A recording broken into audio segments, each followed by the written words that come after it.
Hello my dear students, मैं आज आपको संख्या पद्धति बताऊंगा। अब देखिए, संख्या पद्धति में बहुत सारी संख्या होती हैं जिसके बारे में मैं आपको बताऊंगा। पहले आप जानो संख्या होती क्या है। संख्या हमेशा अंकों से मिलकर बनी होती है। कोई सी भी संख्या हो, कोई सी भी संख्या लिख लीजिए आप। जैसे 237 लिख लिया। ये किससे ये अंकों से मिलके बना है ना। ये भी एक अंक है, ये भी अंक है, ये भी अंक है। तो अंकों से मिलके जो भी कुछ आता है वो संख्या कहलाती है। जैसे 237 लिख रहा है, तो 237 एक संख्या है, तो अंकों से मिलकर बनी होती है। अब देखिए, ऐसे ही बहुत सारी संख्या ले लीजिए। जैसे इसको ले लीजिए 2527, ये भी एक संख्या है, लेकिन ये भी अंकों से ही मिलके बनी है। अब देखिए, इनके कुछ स्थान भी होते हैं, कुछ प्लेस भी होते हैं। जैसे इसको इकाई का इसे क्या बोलते हैं, इकाई, दहाई, सैकड़ा, हजार। तो ये किसका अंक है? इकाई का। और ये दहाई का बोल देते हैं ना। ये 100वें स्थान पे आता, सैकड़ा सैकड़े का है। और ये हजार। तो देख लीजिए, कुछ ऐसे भी स्थान होते हैं और आगे चलता जाएगा। 10,000 का होता है, फिर उसके बाद लाख होता है, फिर 10 लाख होता है, फिर उसके बाद करोड़ होता है, 10 करोड़ होता है। ऐसे आगे चलता जाता है। अब देखिए आगे कुछ संख्याएं होती हैं। जैसे पहले मैं लिखता हूं प्राकृतिक संख्या। प्राकृतिक संख्या इंग्लिश में इसको बोलते हैं नेचुरल नंबर।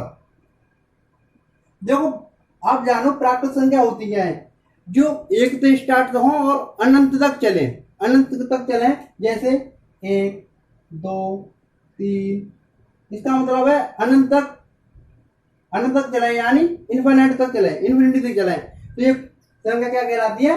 प्राकृतिक संख्या कहलाती है। इंग्लिश में नेचुरल नंबर बोलते हैं इनको, सेकंड। अच्छा, अब एक से स्टार्ट होती है। कुछ संख्या ऐसी भी तो होती होंगी जो 0 से स्टार्ट होती होंगी। चलो देखते हैं। एक होती है पूर्ण संख्या।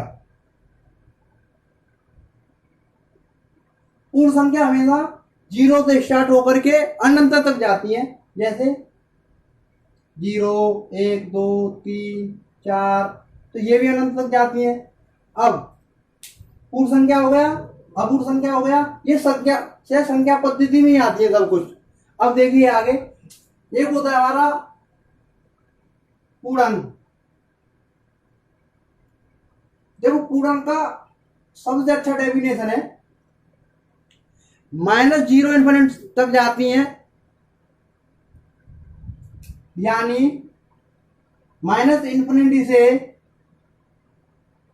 +इन्फिनिटी तक जितनी भी सारी होती हैं, जितनी सारी पूर्ण संख्या होती हैं।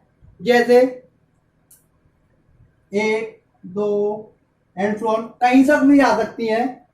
और इधर -1, -2, ये भी कहीं तक जा सकती है। तो ये संख्या क्या कहलाती है? हमारी पूर्णांक कहलाती है। लेकिन कंप्लीट होनी चाहिए, फ्रैक्शन में नहीं होनी चाहिए, भिन्न में नहीं होनी चाहिए। जैसे आप कहो 2/5, ये पूर्णांक है? नहीं, क्योंकि ये हमारा भिन्न में है। जैसे आप कहो 2 अनंत तक चल रहा है, क्या ये हो जाएगा? ये भी नहीं होगा। तो ये क्या है? पूर्णांक क्या कौन संख्या होती है? -इन्फिनिटी से +इन्फिनिटी तक। तो ये क्या कहलाता है? हमारा पूर्णांक संख्या कहलाती है। अब आगे एक होता है हमारा अभाज्य संख्या। इंग्लिश में इसको बोल देते हैं प्राइम नंबर। अभाज्य संख्या क्या बोल देते हैं इंग्लिश में? Prime number. देखो, प्राइम नंबर होते क्या है? प्राइम नंबर वह नंबर होते हैं जो केवल स्वयं से और एक से, जैसे कोई भी अंक ले लीजिए। जैसे 2 ले लिया, 2 एक से हो रहा है और स्वयं से हो रहा है, तो इसका मतलब ये क्या है? प्राइम है, अभाज्य संख्या है। 3 ले लिया। अब हम 4 की बात करें तो देखिए, 4 तो एक से है और 2 से है और स्वयं से है। मैंने क्या बताया था? अभाज्य संख्या वह संख्या होती है जो खुद से और एक से भाग जाकर के न किसी तीसरे से जाए, तो संख्या अभाज्य संख्या कहलाती है। तो इसमें से 3 संख्या से भाग जा रहा है, तो इसका मतलब क्या हुआ? 4 नहीं होगा। तो ऐसे ही 2, 3, 5, 7, 11, 13 ऐसे ही चलता रहता है। अब देखिए मैं आपको बता दूं 1 से 25 तक कितनी अभाज्य संख्या होती है हमारी 9। 25 से 50 तक कितनी अभाज्य संख्या होती है हमारी 6। 50 से 100 तक कितनी अभाज्य संख्या होती है 10। तो यानी 1 से 100 तक कितनी अभाज्य संख्या हो गई 9 6 15 और 10 25। तो 1 से 100 तक कितनी अभाज्य संख्या हो गई 25। अब मैं आपको बताऊंगा अभाज्य संख्या के बाद आता है हमारा भाज्य संख्या।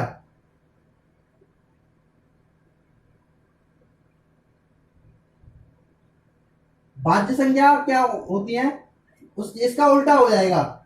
इसमें क्या था अभाज्य संख्या में क्या होता है कि केवल 1 से जाए और स्वयं से जाए, लेकिन इसमें क्या होता है भाज्य संख्या में 1 से जाए स्वयं से जाए लेकिन और किसी तीसरी संख्या से भी भाग चले जाए तो क्या होता है भाज्य संख्या कहलाती है। जैसे 4 हो गया, अब देखो 1 से जा रहा है और स्वयं से तो जा रहा है लेकिन 2 से भी तो जा रहा है।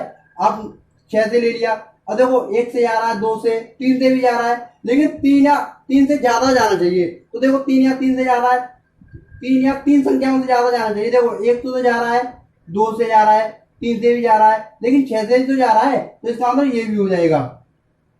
तो ऐसे ही 6 9 और ऐसे आगे लिखते जाएंगे 10 12 14 15 ऐसे ये भी चलती जाएंगी। अब इसके बाद आता है विषम संख्या या सम संख्या, कुछ भी लिख लीजिए। तो सम संख्या लिख लेते हैं हम। सम संख्या वह संख्या होती है जिन संख्याओं में 2 का भाग चला जाए या इकाई के स्थान पर 0 2 4 6 8 हो। जैसे 4 ले लिया 2 ले लिया, 2 में जा रहा है 2 का, 4 में भी जा रहा है, 6 में भी, 8 10 यह इकाई के स्थान पर। तो ये इकाई की 2 है 2 4 6 8 0। तो ऐसे एंड सो ऑन अनंत तक चलती जाएंगी।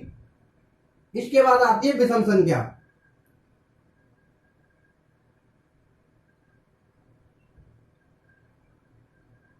अब देखिए विषम संख्या क्या होती है। विषम संख्या वह संख्या होती है जो सम संख्या है उनको छोड़ के सारी की सारी क्या कहलाएंगी विषम संख्या कहलाएंगी। इसका मतलब ये होगा जिन संख्याओं में 2 का भाग न जाए वो सारी संख्या क्या कहलाएंगी विषम संख्या कहलाएंगी। जैसे 1 3 5 7 9 11 ये भी अनंत तक चलती रहती हैं। अब आगे हम वास्तविक संख्या पढ़ेंगे। वास्तविक संख्या वह संख्या होती है परिमेय और अपरिमेय।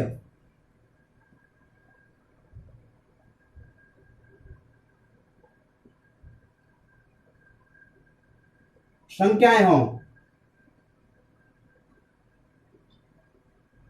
वास्तविक संख्या कौन सी, इसको इंग्लिश में बोल देते हैं रियल नंबर। इसको इंग्लिश में रियल नंबर बोल देते हैं। परिमेय और अपरिमेय दोनों हो वो क्या कहलाती हैं वास्तविक संख्या कहलाती है, यानी रियल नंबर कहलाते हैं। अब ये जानो परिमेय और अपरिमेय क्या होता है। परिमेय और अपरिमेय वो संख्या होती है, परिमेय संख्या है जो संख्या P/Q के रूप में लिखी हो। यानी देख लीजिए जैसे हमने कोई भिन्न ले लिया 3/4 ले लिया, क्या ये वास्तविक संख्या है। पहले तो ये जानो कि क्या ये परिमेय संख्या है। हाँ 3/4 परिमेय संख्या है, लेकिन और यहाँ हमने क्या लिखा परिमेय और अपरिमेय संख्या हो, इसका मतलब क्या है वास्तविक संख्या कहलाती है। तो ये क्या है हमारी वास्तविक संख्या हो गई। जैसे 4 ले लिया, ये क्या है हमारा 4 भी तो हमारा वास्तविक संख्या है क्योंकि 4/1 लिख सकते हैं क्योंकि परिमेय बन जाएगा। अब जैसे √4 ले लिया, √4 क्या है हमारा ये भी परिमेय संख्या है क्योंकि इसका मान क्या होगा 2 होगा, 2/1 लिख सकते हैं ना, तो परिमेय है। परिमेय का मतलब वास्तविक संख्या हो गई।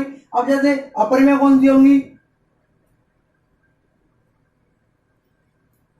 हमेशा रिपीट कर रही हो ये संख्या कैसे कहलाएगी अपरिमेय कहलाएगी। लेकिन ये भी संख्या कैसी है हमारी, ये भी संख्या वास्तविक संख्या है, √5 है, ये भी वास्तविक संख्या है। तो ऐसे ही जितनी भी संख्या है परमेय अपरमेय वो क्या कहलाएंगी, वो कहलाएंगे हमारी वास्तविक संख्या।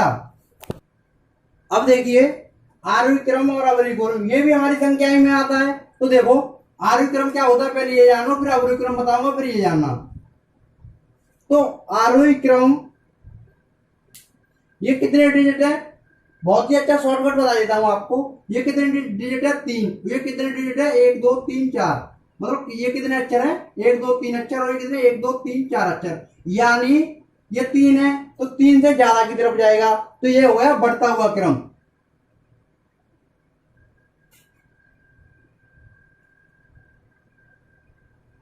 बढ़ता हुआ क्रम। और ये अवरोही क्रम है, अवरोही का मतलब घटता। अब ये 4 है तो 4 से कम की तरफ ले जाएंगे, तो ये क्या हो गया, घटता हुआ क्रम।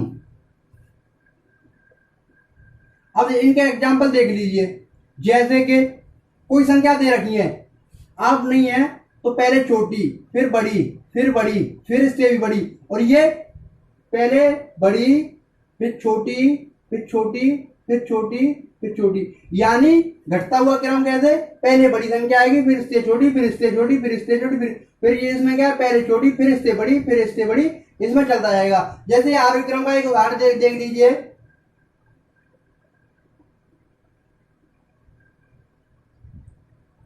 अब ये संख्या हमको किस में लिखनी है, आरोही क्रम में लिखनी है। तो आरोही क्रम में कैसे लिखेंगे, आरोही क्रम में लिखनी है तो देख लीजिए, पहले क्या है, पहले सबसे छोटी आएगी, क्योंकि बढ़ता हुआ क्रम होता है। सबसे छोटी देख लीजिए कितना है, तब सबसे छोटी क्या है हमारा 67 है, फिर उसके बाद 70 है, फिर उसके बाद 75 है, फिर उसके बाद 89 है। इसका मतलब यह है कि ये भी एक जो मैंने पहले एग्जाम्पल लिखा था, ये भी किसमें लिखा हुआ है, ये भी आरोही क्रम में लिखा हुआ है। अगर नहीं अब इसको, जैसे अब इसी को बना लेते हैं हम अवरोही क्रम का उदाहरण, अवरोही क्रम। अब देख लीजिए आप, अवरोही क्रम पहले सबसे बड़ी, फिर छोटी, फिर छोटी, तो सबसे बड़ी कौन सी हमारी संख्या, 89, फिर इसके बाद 75 आएगा, फिर 70, फिर 67। एक और बात सुन लीजिए आप, जो इंग्लिश वाले स्टूडेंट हैं, आरोही क्रम को वो इंग्लिश में बोलते हैं असेंडिंग ऑर्डर, इसको बोलते हैं असेंडिंग ऑर्डर, इसको बोलते हैं डिसेंडिंग ऑर्डर। तो मैं लिख देता हूं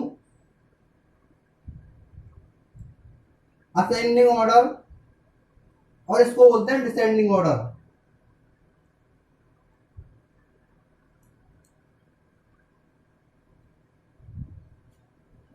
अब मैं इससे रिलेटेड कुछ क्वेश्चन करा देता हूं। तो देखिए मैं आपसे कहूं, कुछ और बता देता हूं, मैं कहूं 2 अंकों की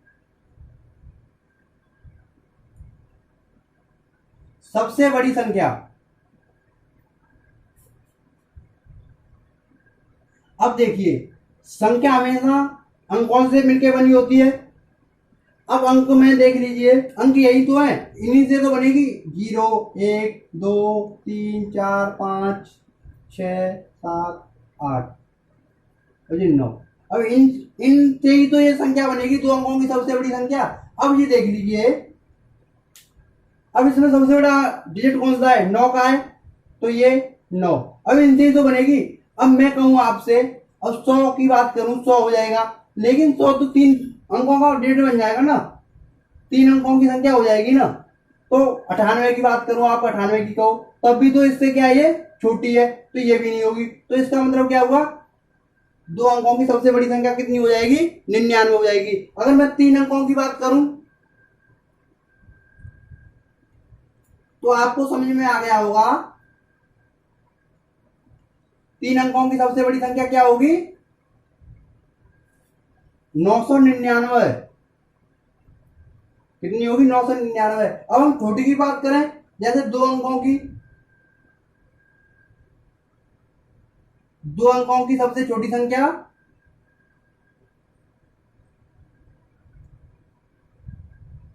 अब 2 अंकों की सबसे छोटी संख्या क्या होगी, 10 होगी।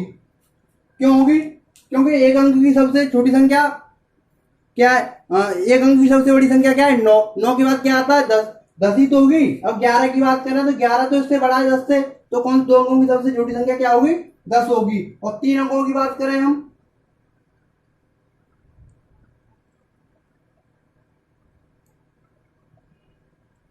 तीन अंकों की सबसे छोटी संख्या तो क्या हो जाएगी? 100 हो जाएगी। Thank you.